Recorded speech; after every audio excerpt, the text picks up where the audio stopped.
مدینے کی زمین پر صبح کا عالم پسند آیا، مدینے کی زمین پر صبح کا عالم پسند آیا، سکوت سبز و گلگیرے شبنم پسند آیا۔ سرید میدان طائف ایک مرد نینوائی کو محمد مصطفیٰ کا کیسری پرخم پسند آیا۔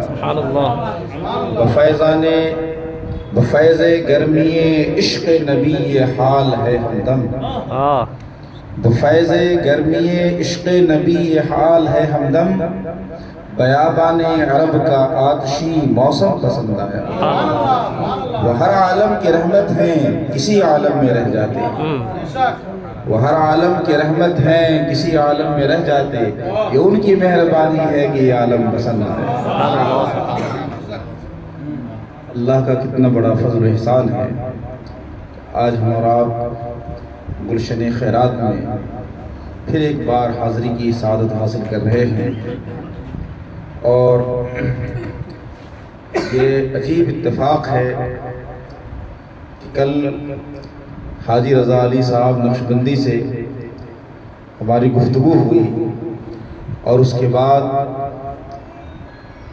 بزرگوں کا کیا اشارہ ہوا کہ اس محفل میں حاضری کا بلاوا کیا۔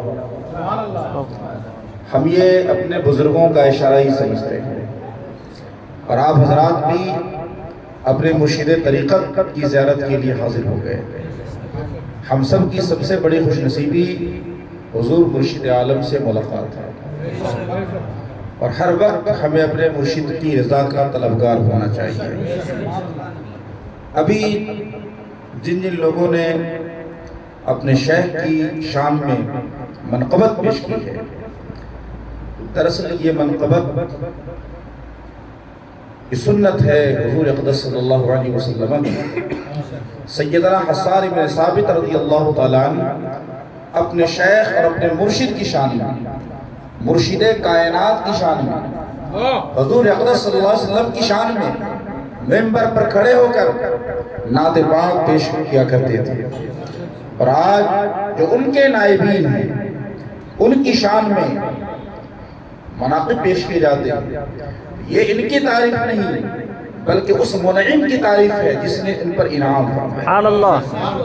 کسی بھی بزرگ کی تعریف، کسی بھی ولی کی تعریف دراصل اللہ ہی کی تعریف ہے، اور نبی کے نائب کی تعریف خود نبی اکرم صلی اللہ علیہ وسلم کی تعریف۔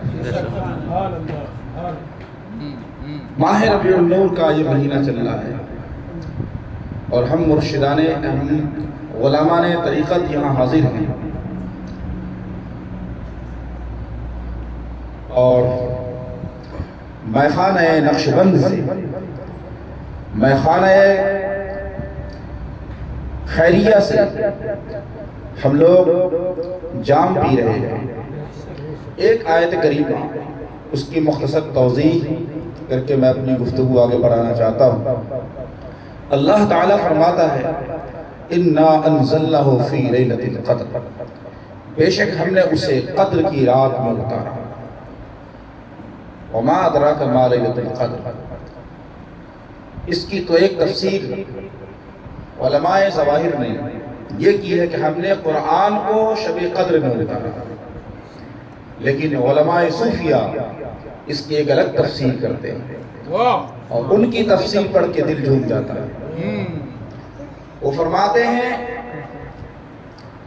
قدر سے دراصل تشبیہ دی گئی ہے اس وقت کو جب حضور اقدس صلی اللہ علیہ وسلم کا نور ظاہر نہیں کیا گیا تھا۔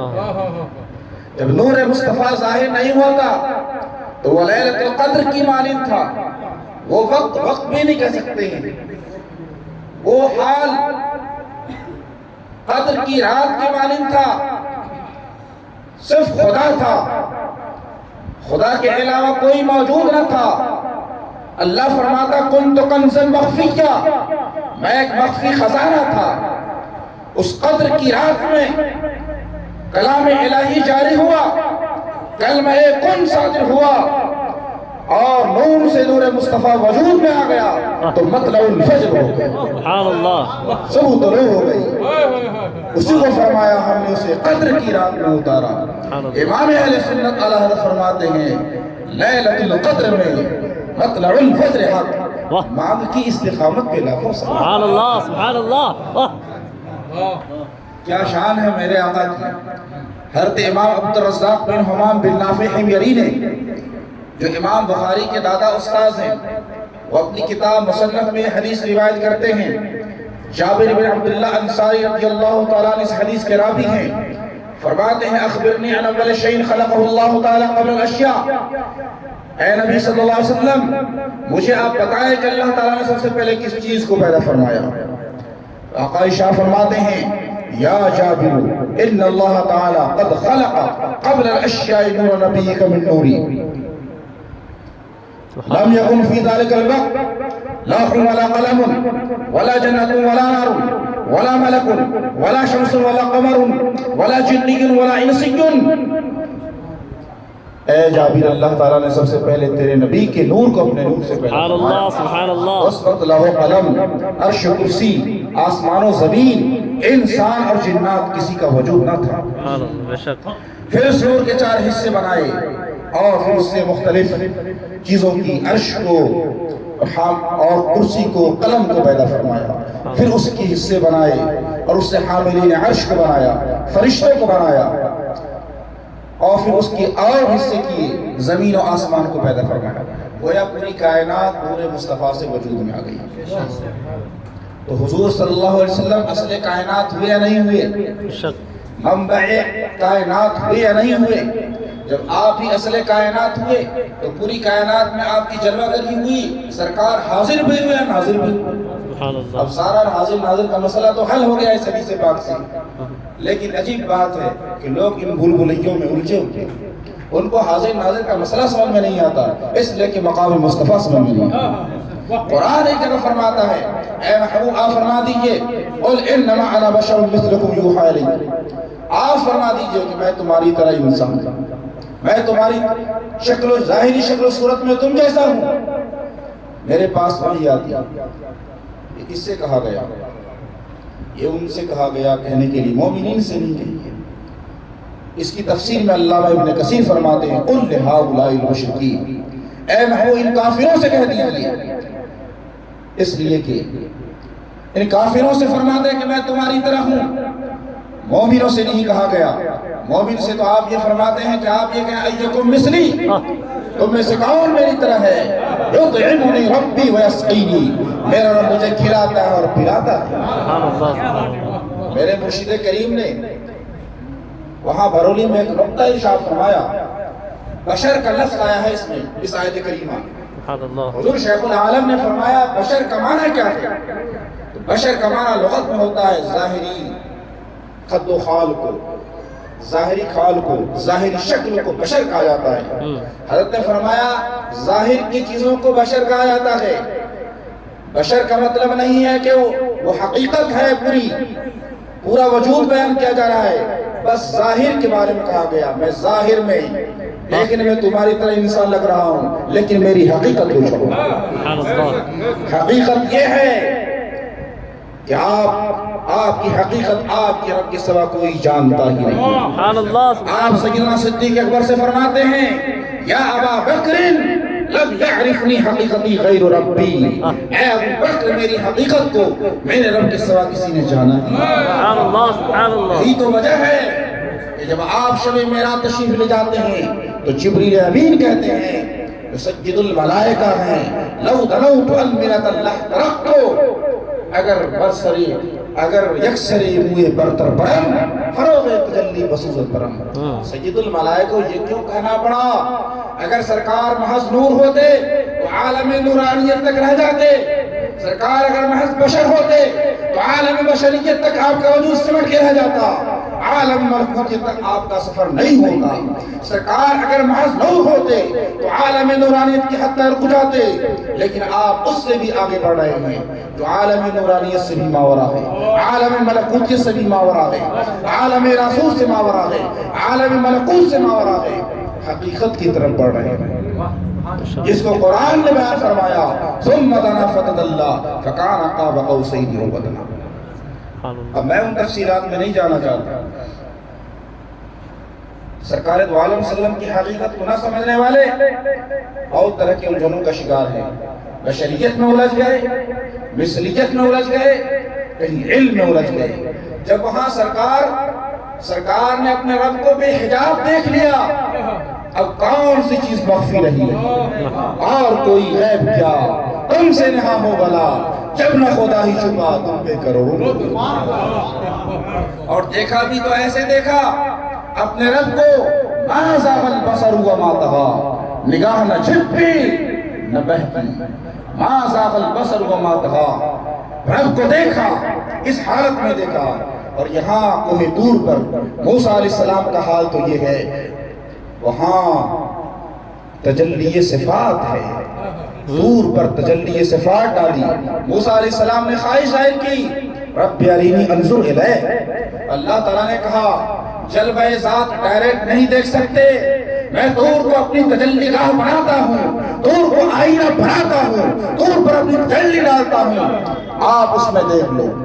موسیٰ علیہ السلام کے لیے اللہ تعالیٰ نے تجلی ڈالی, طور کو آئینہ بنا دیا.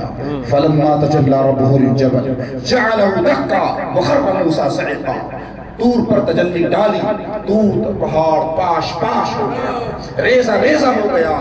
موسیٰ علیہ السلام بے ہوش ہو کر زمین پر گئے. وہاں حالت یہ ہے موسیٰ علیہ السلام بے ہوش ہو کر گر پڑے, اور وہاں آنکھیں اللہ تبارک و تعالیٰ کے دیدار میں ایسا محو ہیں کہ نہ بہکی نہ جھپکی.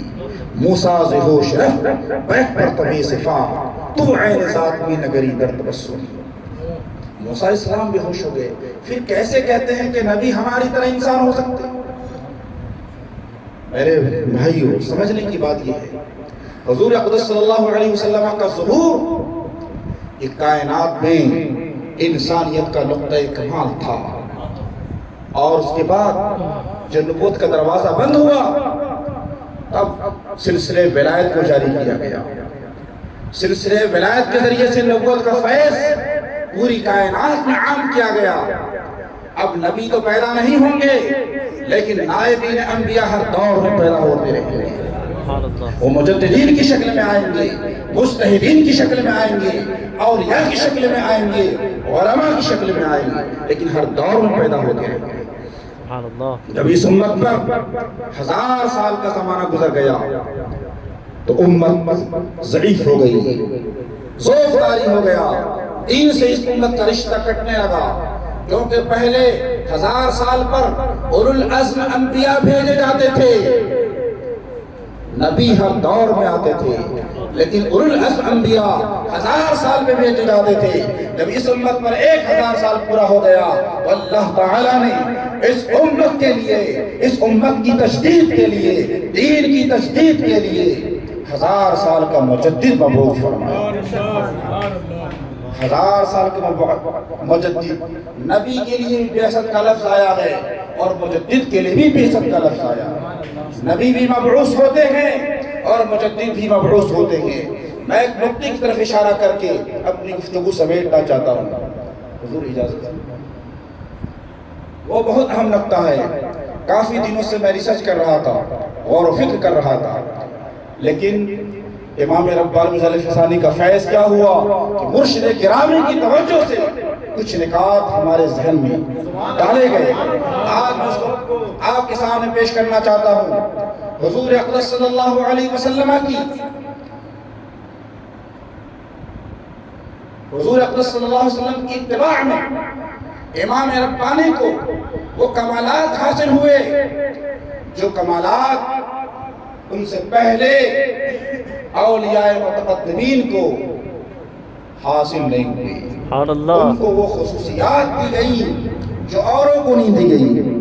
ان خصوصیات میں سے میں چند چیزوں کا ذکر کرنا چاہتا ہوں. حضور اقدس صلی اللہ علیہ وسلم کی پیدائش سے پہلے شہر کعبہ شہر مکہ بسایا گیا.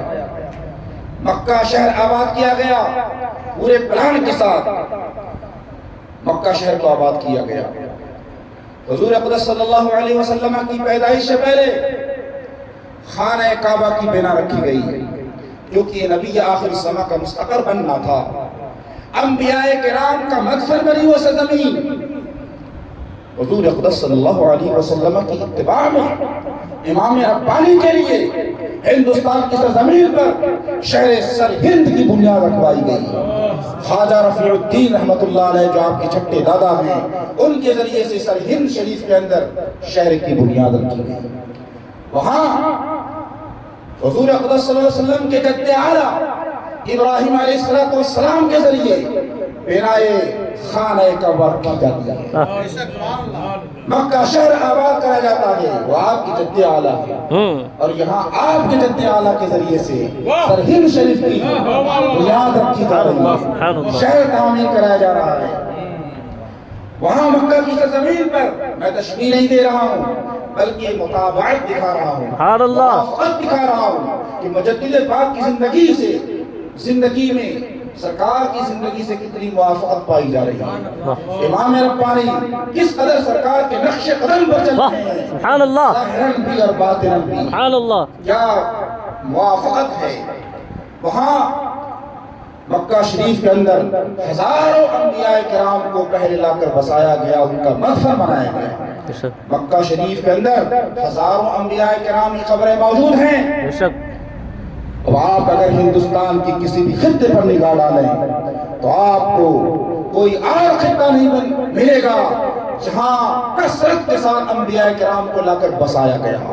وہ خطہ اگر کہیں نظر آتا ہے تو وہ شہر پنجاب کا خطہ ہے، سرہند شریف کا علاقہ ہے، جہاں نبیوں کی قبریں موجود ہیں۔ 40 انبیاء کرام ایک جگہ آرام فرما رہے ہیں، ایک خطے میں آرام فرما رہے ہیں۔ یہ دوسری مناسبت پائی جا رہی ہے۔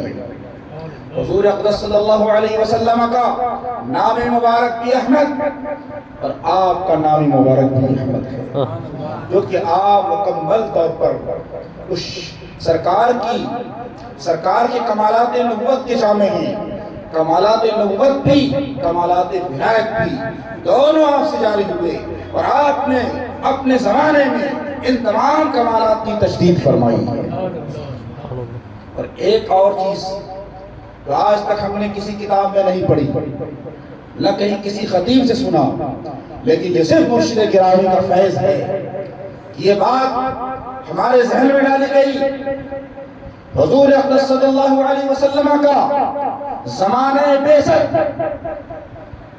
610 عیسوی سے لے کر 632 عیسوی تک ہے، یہ کل زمانہ ہجری کیلنڈر کے حساب سے 23 سال بنتا ہے۔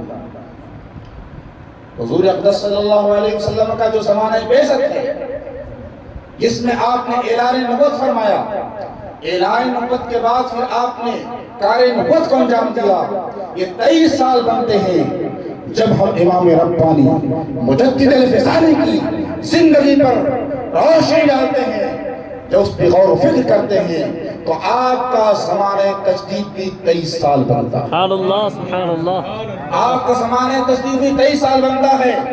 مولانا محمد سعید مجددی ایک اپنی کتاب لکھی ہے سرمایہ ملت کا نگہباں، اس کے اندر انہوں نے یہ بات لکھی ہے کہ آپ کو تجدید الفسانی کا منصب 1010 ہجری میں عطا کیا گیا، 10 ربیع الاول 1010 ہجری، اور 1434 ہجری میں آپ کا وصال ہوا۔ 2 مہینہ آپ ادھر سے، یہ 2 مہینہ ادھر سے لے لیجئے، 2 مہینہ ادھر سے کم کر دیجئے، تو 23 سال کچھ مہینے بنتے ہیں۔ 23 سال کچھ مہینے، یہ وہ زمانہ ہے جو آپ کا زمانہ تجدید ہے، تجدید الفسانی کا زمانہ ہے۔ کتنی شاندار مطابقت ہے۔ سبحان اللہ، سبحان اللہ۔ سرکار دو عالم صلی اللہ علیہ وسلم کے بعثت کا زمانہ بھی 23 سال، اور امام ربانی مجدد الفسانی رحمت اللہ علیہ کے بعثت تجدید کا زمانہ بھی 23 سال ہمیں نظر آتا ہے۔ اور اعلیٰ حضرت امام اہل سنت، ان کا بھی زمانہ اگر دیکھیں، ان کو 1318 ہجری میں مجدد کا خطاب دیا گیا، 1318 ہجری سے لے کر اگر 1340 ہجری تک زمانہ جوڑیں تو وہ بھی 23 سال بنتے ہیں۔ سبحان اللہ سبحان اللہ۔ اور ایک اور چیز میں عرض کرنا چاہتا ہوں، پہلے زمانے میں بہت سارے مناسب ظاہر کیے گئے اگلے انبیاء کرام پر، غوث، غوثیت، قطبیت، ابدالیت وغیرہ، لیکن آپ کے زمانے میں ایک اور منصب ظاہر کیا گیا، وہ منصب قیومیت ہے۔ سبحان وہ اللہ۔ منصب قیومیت آپ کو عطا کیا گیا اور پھر آپ کی اتباع میں اوروں کو بھی عطا کیا گیا۔ سبحان اللہ۔ یہ جو زمانہ چل رہا ہے اور 600 سال تک جو زمانہ مزید اور چلے گا، یہ امام ربانی کی تجدید کا زمانہ ہے۔ حضور غوث اعظم رضی اللہ تعالیٰ عنہ کے بارے میں ہم لوگ پڑھتے آ رہے ہیں اور اعلیٰ حضرت نے بھی اپنی کتابوں میں لکھا ہے کہ آپ کی غوثیت کا زمانہ امام مہدی رضی اللہ تعالیٰ عنہ کے زمانے تک رہے گا، اور اس بیچ میں جتنے بھی پیدا ہوتے رہیں گے وہ نائب امام مہدی پیدا ہو رہے ہیں، نائب غوث اعظم پیدا ہوتے رہیں گے۔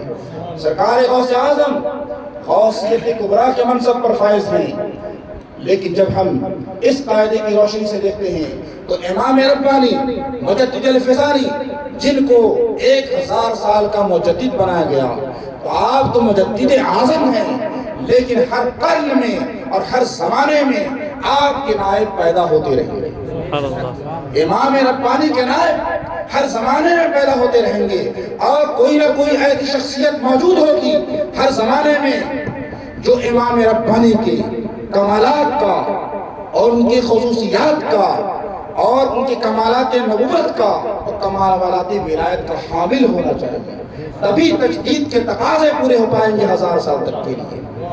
اگر ہم یہ مانیں امام ربانی کا زمانہ اب کوئی ان کا نائب نہیں ہے کسی بھی دور میں، تو پھر تجدید کے جو دیگر اور بھی مقاصد ہیں 1000 سال تک کیسے پورا ہو سکیں گے؟ لہذا یہ ماننا پڑے گا کہ ہر دور میں ان کا کوئی نہ کوئی نائب ہوگا۔ امام ربانی مجدد الفسانی رحمۃ اللہ علیہ کا تبھی 600 سال تک مزید تجدید کا زمانہ اور چلے گا۔ اگر ہم دیکھتے ہیں تو ہمارا وجدان کہتا ہے کہ اس عہد میں امام ربانی کے کمالات کی، امام ربانی کے کمالات نبوت، کمالات ولایت کی جہاں میں کوئی شخصیت نظر آتی ہے ہندوستان کی سرزمین پر تو حضور شیخ العالم یقیناً آپ کی ذات کے ذریعے سے امام ربانی کے فیوز و برکات عام ہو رہے ہیں اور وہ تجدید کے تقاضے ہیں وہ پورے ہوتے ہوئے نظر آ رہے ہیں۔ اللہ تبارک و تعالی ہمارے مرشد گرامی کو لمبی عمر عطا فرمائے اور سلسلہ نقشبندیہ کی عظمت آپ کو سمجھنے کی توفیق عطا فرمائے۔ میرے بھائیوں، جس سلسلے سے آپ جڑے ہیں، جو نسبت آپ کو حاصل ہے یہ بڑی عظیم نسبت ہے، اس کو آپ سمجھیں، ہلکے میں نہ لیں۔ آخر دعوانا الحمدللہ۔